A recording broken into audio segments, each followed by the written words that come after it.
শরীফুল রাজের সঙ্গে বিচ্ছেদ ও নানা শামসুল হক গাজীর মৃত্যুর পর দুই সন্তানকে নিয়ে এখন পরীমনির পথ চলা। ব্যক্তিগত জীবনের ঝড় পেরিয়ে আবারও কাজে নিয়মিত হয়েছেন তিনি। সম্প্রতি ক্যারিয়ারের প্রথম ওয়েব সিরিজ রঙ্গিলা কিতাব এ অসাধারণ অভিনয়ের জন্য জনপ্রিয় ক্যাটাগরিতে অ্যাওয়ার্ড জিতেছেন পরীমনি। সেই অ্যাওয়ার্ডস নিয়ে বাসায় ফিরে আবেগে ভাসলেন অভিনেত্রী।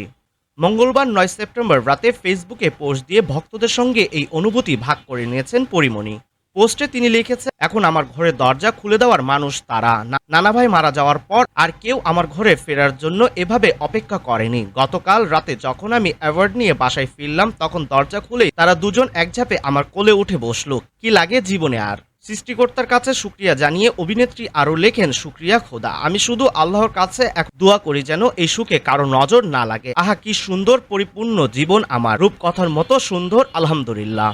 পরীমনির পরবর্তী সিনেমার নাম গোলাপ। সম্প্রতি সিনেমাটির শুটিং শুরু করার কথা রয়েছে তার। এই সিনেমায় পরীমনির বিপরীতে রয়েছে নীরব। এই দুই তারকার প্রথম সিনেমা এটি, যার পরিচালক শামসুল হুদা। প্রতিদিনের ডাক ডিজিটাল ডেস্ক।